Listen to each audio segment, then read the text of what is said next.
The Other Gods by H.P. Lovecraft. Atop the tallest of earth's peaks dwell the gods of earth, and suffer no man to tell that he hath looked upon them.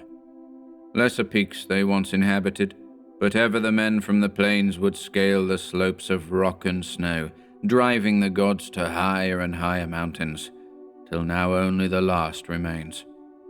When they left their older peaks they took with them all signs of themselves, save once, it is said, when they left a carven image on the face of the mountain, which they called Grenek.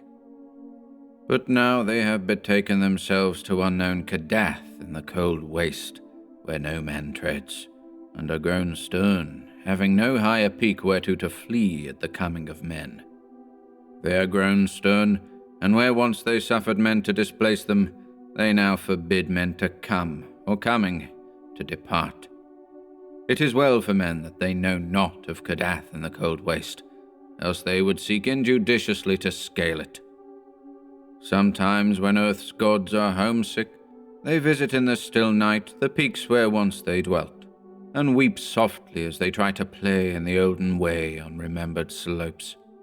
Men have felt the tears of the gods on white-capped Thurai, though they have thought it rain, and have heard the sighs of the gods in the plaintive dawn winds of Lerion. In cloud ships the gods are wont to travel, and wise cotters have legends that keep them from certain high peaks at night when it is cloudy, for the gods are not lenient as of old. In Althar, which lies beyond the river sky, once dwelt an old man avid to behold the gods of earth, a man deeply learned in the 7 cryptical books of San, and familiar with the narcotic manuscripts of distant and frozen Lomar. His name was Barzai the Wise, and the villagers tell of how he went up a mountain on the night of the strange eclipse. Barzai knew so much of the gods that he could tell of their comings and goings, and guess so many of their secrets that he was deemed half a god himself.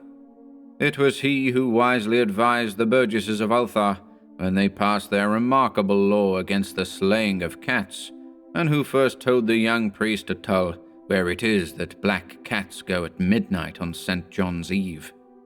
Barzai was learned in the lore of earth's gods, and had gained a desire to look upon their faces.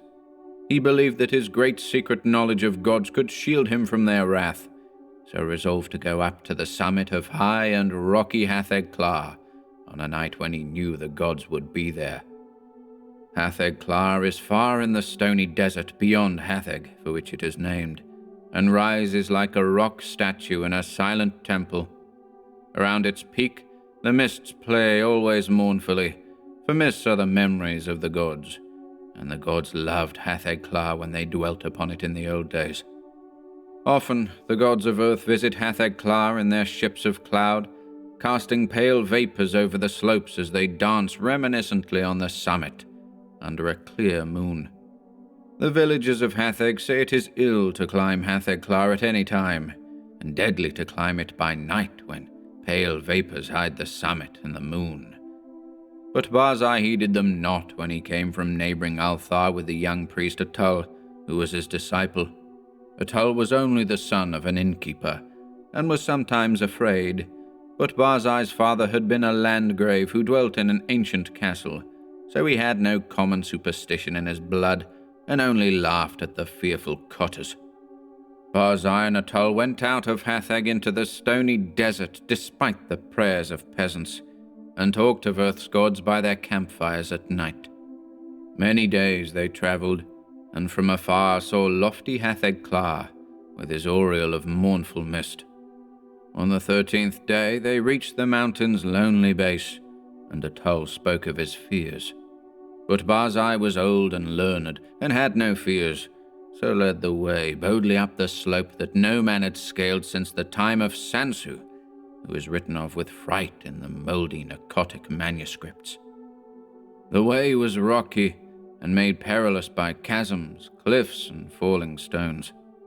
Later it grew cold and snowy, and Barzai and Atul often slipped and fell as they hewed and plodded upward with staves and axes. Finally the air grew thin, and the sky changed color, and the climbers found it hard to breathe. But still they toiled up and up, marveling at the strangeness of the scene and thrilling at the thought of what would happen on the summit when the moon was out and the pale vapors spread around. For 3 days they climbed higher, higher, and higher toward the roof of the world. Then they camped to wait for the clouding of the moon.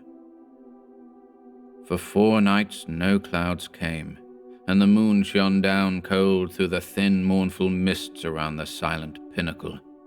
Then, on the 5th night, which was the night of the full moon, Barzai saw some dense clouds far to the north, and stayed up with Atul to watch them draw near. Thick and majestic they sailed, slowly and deliberately onward, ranging themselves round the peak high above the watchers, and hiding the moon and the summit from view.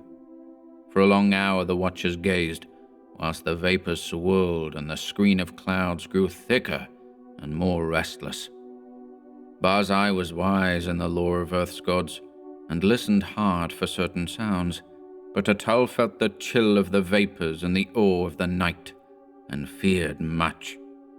And when Barzai began to climb higher and beckon eagerly, it was long before Atul would follow. So thick were the vapors that the way was hard, and though Atul followed on at last, he could scarce see the grey shape of Barzai on the dim slope above in the clouded moonlight. Barzai forged very far ahead, and seemed, despite his age, to climb more easily than Atul, fearing not the steepness that began to grow too great for any save a strong and dauntless man, nor pausing at wide black chasms that Atul scarce could leap. And so they went up wildly over rocks and gulfs, slipping and stumbling, and sometimes awed at the vastness and horrible silence of bleak ice pinnacles and mute granite steeps. Very suddenly, Barzai went out of Atul's sight, scaling a hideous cliff that seemed to bulge outward and block the path for any climber not inspired of Earth's gods. Atul was far below, and planning what he should do when he reached the place, when curiously he noticed that the light had grown strong, as if the cloudless peak and moonlit meeting place of the gods were very near. And as he scrambled on toward the bulging cliff and litten sky, he felt fears more shocking than any he had known before. Then through the high mists he heard the voice of unseen Barzai shouting wildly in delight. "I have heard the gods. I have heard Earth's gods singing in revelry on Hatheg-Klar. The voices of Earth's gods are known to Barzai the prophet. The mists are thin and the moon is bright, and I shall see the gods dancing wildly on Hatheg-Klar that they loved in youth. The wisdom of Barzai hath made him greater than Earth's gods, and against his will their spells and barriers are as naught. Barzai will behold the gods, the proud gods, the secret gods, the gods of Earth who spurn the sight of men." Atul could not hear the voices Barzai heard, but he was now close to the bulging cliff and scanning it for footholds. Then he heard Barzai's voice grow shriller and louder. "The mists are very thin, and the moon casts shadows on the slope. The voices of Earth's gods are high and wild, and they fear the coming of Barzai the Wise, who is greater than they. The moon's light flickers as Earth's gods dance against it. I shall see the dancing forms of the gods that leap and howl in the moonlight. The light is dimmer and the gods are afraid." Whilst Barzai was shouting these things, Atul felt a spectral change in the air, as if the laws of Earth were bowing to greater laws. For though the way was steeper than ever, the upward path was now grown fearsomely easy, and the bulging cliff proved scarce an obstacle when he reached it, and slid perilously up its convex face. The light of the moon had strangely failed, and as Atul plunged upward through the mists, he heard Barzai the Wise shrieking in the shadows. "The moon is dark, and the gods dance in the night. There is terror in the sky, for upon the moon hath sunk an eclipse foretold in no books of men or of Earth's gods. There is unknown magic on Hatheg-Klar, for the screams of the frightened gods have turned to laughter, and the slopes of ice shoot up endlessly into the black heavens, whither I am plunging. Aye, at last, in the dim light I behold the gods of earth.